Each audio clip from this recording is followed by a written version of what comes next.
ইরানে গত ২৪ ঘণ্টায় যুক্তরাষ্ট্র ও ইসরায়েলের যৌথ হামলায় অন্তত ৯৬ জন নিহত হয়েছে। হামলা শুরুর পর থেকে ইরানে মোট বেসামরিক ব্যক্তি নিহতের সংখ্যা বেড়ে দাঁড়িয়েছে ৬ শতাধিক। এদিকে সৌদি আরবে মার্কিন দূতাবাসে ড্রোন হামলা চালানো হয়েছে। এই হামলার খবর নিশ্চিত করেছে সৌদি প্রতিরক্ষা মন্ত্রণালয়। অন্যদিকে ইসরায়েল ভূখণ্ড লক্ষ্য করে আবারও ক্ষেপণাস্ত্র হামলা শুরু করেছে ইরান। এদিকে বিশ্বের অন্যতম গুরুত্বপূর্ণ সমুদ্রপথ হরমুজ প্রণালী পুরোপুরি বন্ধ করে দেওয়ার ঘোষণা দিয়েছে ইরানের ইসলামী বিপ্লবী গার্ড কোর আইআরজিসি। বিস্তারিত মনিরুজ্জামান বাবু রিপোর্টে। দফায় দফায় শক্তিশালী বিস্ফোরণে কেঁপে উঠছে তেহরান। গত কয়েক রাতের তুলনায় সোমবারের রাতের এই বিস্ফোরণ ছিল অনেক বেশি ভয়াবহ। তেহরানে অবস্থিত দেশটির রাষ্ট্রীয় সম্প্রচার কেন্দ্র আইআরআইবি লক্ষ্য করে ব্যাপক বিমান হামলা চালিয়েছে ইসরায়েলি বাহিনী। এসব হামলায় অনেক হতাহতের ঘটনা ঘটে।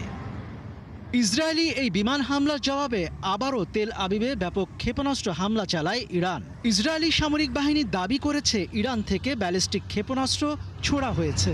এছাড়া বাহরাইনের শেখ ইসা এলাকায় একটি মার্কিন বিমান ঘাঁটিতে হামলা চালানোর দাবি করেছে ইরানের আইআরজিসি। এদিকে মার্কিন প্রেসিডেন্ট ডোনাল্ড ট্রাম্প যতদিন প্রয়োজন ততদিন যুদ্ধ চালিয়ে যাওয়ার প্রতিশ্রুতি দিয়েছেন। আমাদের কাছে বিশ্বের সবচেয়ে শক্তিশালী সামরিক বাহিনী রয়েছে এবং আমরা সহজেই জয়লাভ করব। ইরানের পারমাণবিক কর্মসূচি ব্যর্থ করার জন্যই এই হামলার নির্দেশ দেওয়া হয়েছিল। অন্যদিকে ইসরায়েলের প্রধানমন্ত্রী বেনিয়ামিন নেতানিয়াহু বলেছেন, ইরানের বিরুদ্ধে যুদ্ধ অনন্তকাল ধরে চলবে না। এটি একটি অন্তহীন যুদ্ধ নয়, আসলে এটি সেই শান্তি অর্জনের একটি প্রচেষ্টা যার জন্য আমরা সকলেই আকাঙ্ক্ষা করে আছি এবং প্রার্থনা করছি, এবং আমি মনে করি একসাথে এটি অর্জন করব। সামাজিক যোগাযোগ মাধ্যম এক্সে দেয়া এক বিবৃতিতে সৌদি মন্ত্রণালয় জানিয়েছে, দুটি ড্রোন দিয়ে রিয়াদের মার্কিন দূতাবাসে হামলা চালানো হয়েছে। তবে তারা দাবি করেছে হামলায় অবকাঠামোগত ক্ষয়ক্ষতি খুবই কম হয়েছে। এই হামলার পরই যুক্তরাষ্ট্র খুব শিগগিরই বড় ধরনের পাল্টা পদক্ষেপ নিতে যাচ্ছে বলে হুঁশিয়ারি দিয়েছেন প্রেসিডেন্ট ডোনাল্ড ট্রাম্প। এই হামলা আর পাল্টা হামলার মাঝেই বিশ্বের অন্যতম গুরুত্বপূর্ণ সমুদ্রপথ হরমুজ প্রণালী পুরোপুরি বন্ধ করে দেওয়ার ঘোষণা দিয়েছে ইরানের ইসলামী বিপ্লবী গার্ড কোর আইআরজিসি। তারা হুঁশিয়ারি দিয়ে বলেছে, এই পথ দিয়ে কোনো জাহাজ পার হওয়ার চেষ্টা করলে সেটিতে আগুন ধরিয়ে দেওয়া হবে। মনিরুজ্জামান বাবু, ৭১। ইরানের সাথে চলমান সংঘাতে অন্তত ৬ জন মার্কিন সেনা নিহত হয়েছেন বলে জানিয়েছে যুক্তরাষ্ট্রের সেন্ট্রাল কমান্ড সেন্টকম। তবে নিহত সেনাদের নাম জানায়নি তারা। এক বিবৃতিতে সেন্টকম জানায়, ইরান বোমাবর্ষণ শুরু করার পর থেকে এই সেনারা কিলড ইন অ্যাকশন বা যুদ্ধক্ষেত্রে প্রাণ হারান।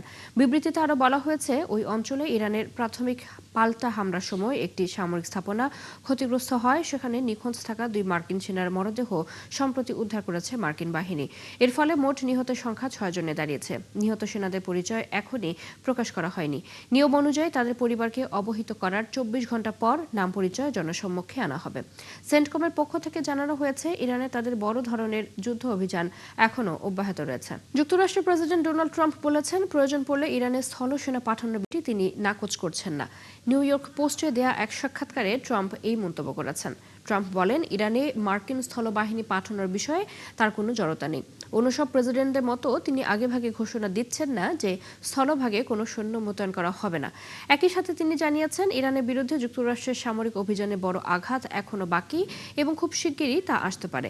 ইরানে হামলার বিষয়ে জনমত জরিপে উঠে আসা অসন্তোষ নিয়ে ট্রাম্প বলেন, জরিপের ফল খারাপ হোক বা না হোক, তাকে সঠিক কাজই করতে হবে। ট্রাম্প দাবি করেন, ইরান এমন একটি দেশ যা উম্মাদ কিছু মানুষ দিয়ে পরিচালিত হচ্ছে এবং তাদের হাতে পারমাণবিক অস্ত্র থাকতে দেয়া যায় না।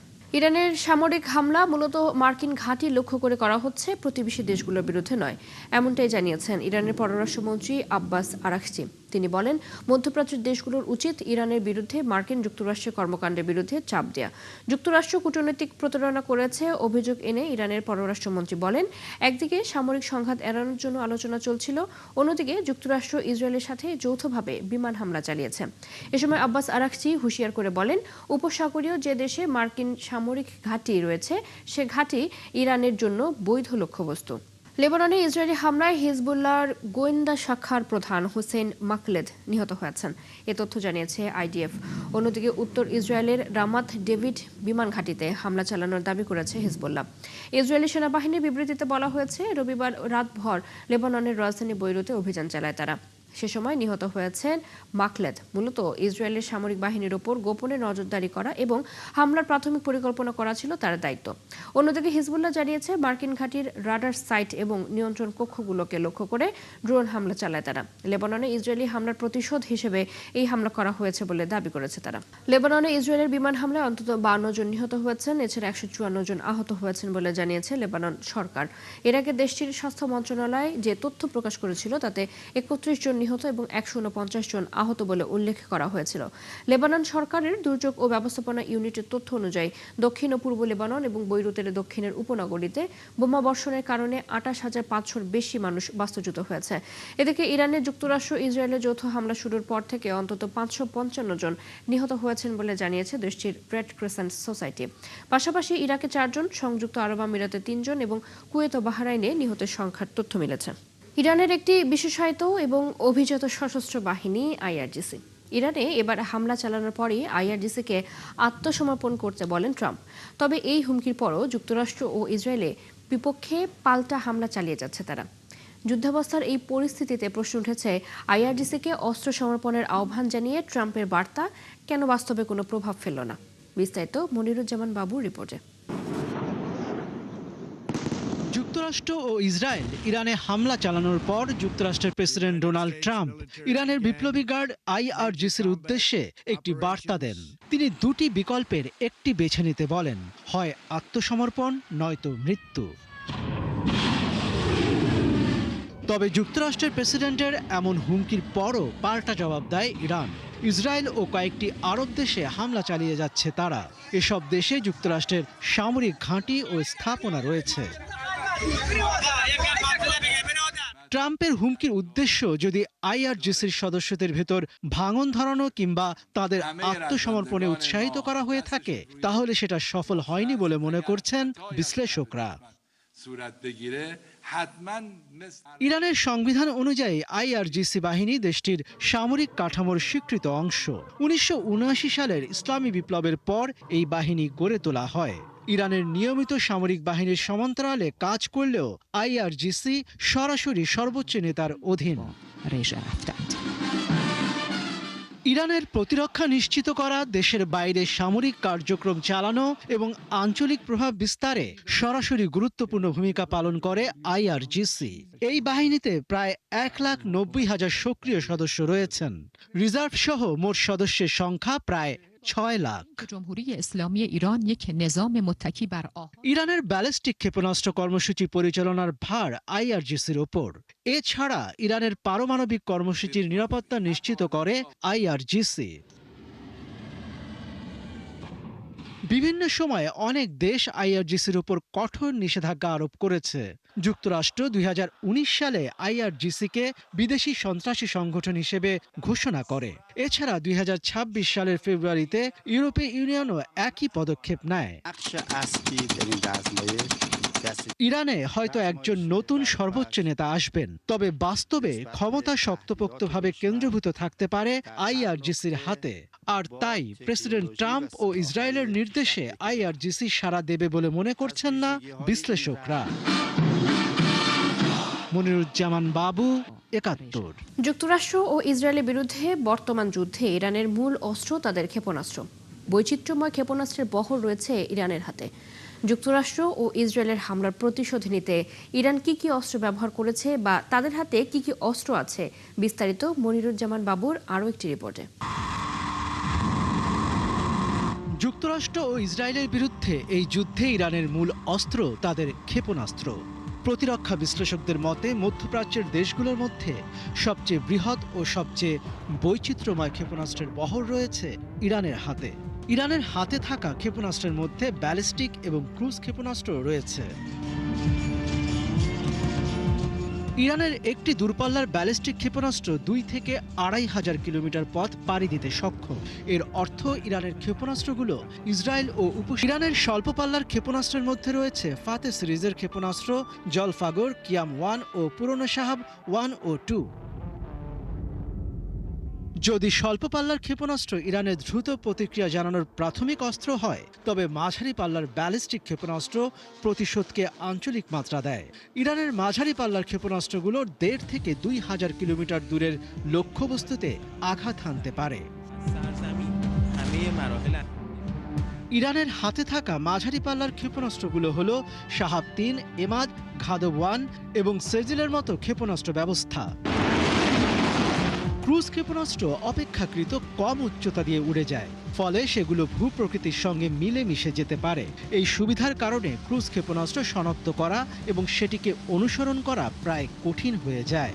ক্রুজ ক্ষেপণাস্ত্রের নকশা মূলত আকাশ সুরক্ষা ব্যবস্থাকে ফাঁকি দিতেই করা হয়েছে।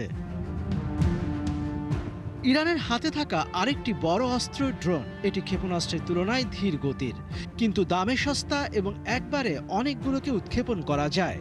একমুখী আক্রমণাত্মক ড্রোন ঢেউয়ের মতো আঘাত হানতে ব্যবহার করা যায়।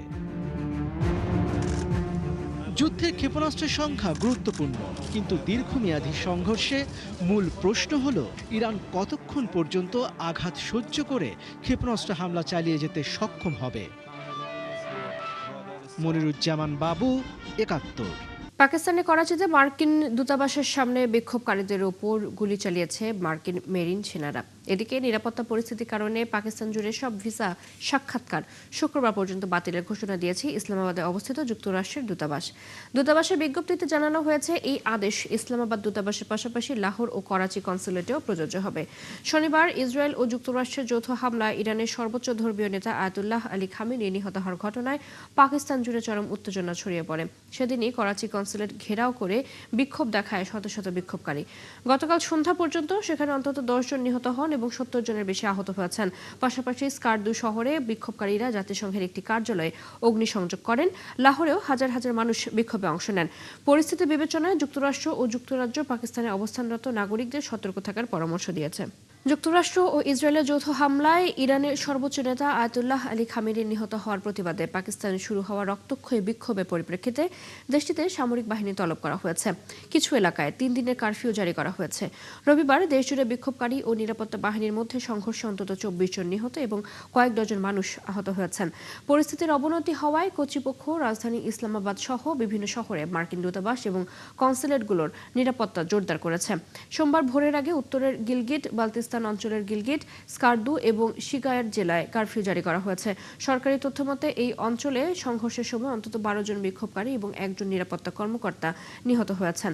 আইন শৃঙ্খলা বাহিনীর তথ্যমতে গিলগিট শহরে নিহত হয়েছেন 7 জন, অন্যদিকে স্কার্দু শহরে নিহত হয়েছেন 6 জন।